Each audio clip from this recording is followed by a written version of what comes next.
Asuma harka fuunee hordoftootaa fi kabajamtoota kaayyoftuu akkam jirtu nagaa keessanii lafaa fi bakka jirtanitti nageenyi fi kabajni isinaaf haa ta'u jecha. Egaa guyyaa har'aa deebi'ee dhufeetiin jira viidiyoo biraatiin adda walirraa bannee turreerraa dhiifama isiniin jecha. Guyyaa har'aa waa'ee sharafa maallaqaa gabaa gurraachatii fi akkasuma karaa baankitiin isin biraan ga'uudhaaf dhufee jira. Akka xumura viidiyoo kiyyaatti kabajaa fi jaalalaan obsaan akkana dhaggeeffattan affeerraa koo kan kabajaa fi kan jaalalaati. Egaa maallaqni xiqqoo ishii gidduu kana dabaleeti jira. Kan duraa irraa amma xiqqoo wayyaa qaba jedheetan yaada. Egaa kan biyyoota Arabaa qofaadha kan hin qabadhe isiniif dhiyaadhe gabaabaadhaa. Obsaan na dhaggeeffadhaa isiniin jedhaa dhiifama waliin. Egaa jalqaba irratti kan Dubaay isiniif ibsa. Kan Dubaay guyyaa har'aa diraamni tokko karaa baankitiin birrii 44 fi saantiba 6 oole. Akkasuma karaa bilaak maarkettiitiin immoo 49 fi saantiba 50dhaan oole jechuudha. Kuweet diinaaraa. Kuweet diinaarri immoo karaa baankitiin guyyaa har'aa 500 fi 24 fi saantiba 13dhaan oole. Karaa gabaa gurraachatiin immoo 500 fi birrii 88 fi saantiba 90dhaan oole jechuudha.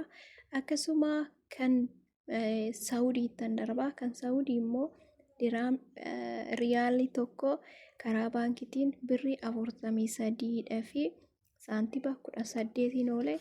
Akkasuma karaa gabaa gurraachaatiin 48 fi saantiba 51dhaan oole jechuudha. Egaa kan biyyootaan kanaa kana fakkaata. Kan itti aanu immoo Baareenii diinaara jechuudha. Karaa baankitiin birriin diinaarri Baareenii tokko birrii 400 fi 29 fi saantiba 33dhaan oole. Karaa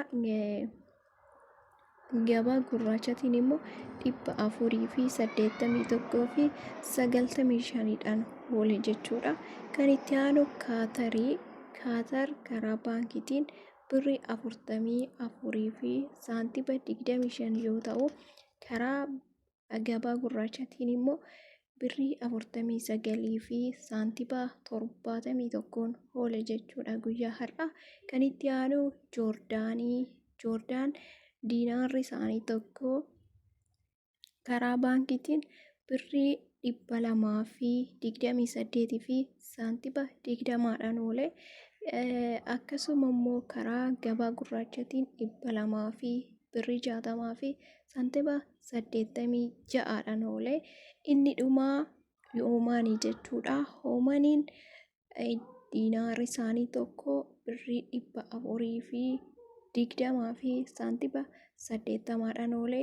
Akkasumas karaa gabaa gurraachaatiin 400 fi 72 fi saantiba 65dhaan oole jechuudha. Egaa karaa gabaa gurraachaatii fi karaa baankii oolman gabaa guyyaa har'aa kana fakkaata jechuudha. Waan akka xumuraatti na hordoftaniif hedduu galatoomaa ulfaadhaa. Guyyaa borummoo viidiyoo biraatiin akka walitti deebinu abdii guddaan qaba. Nagaadhaan naaf turaa. Turtii gaarii.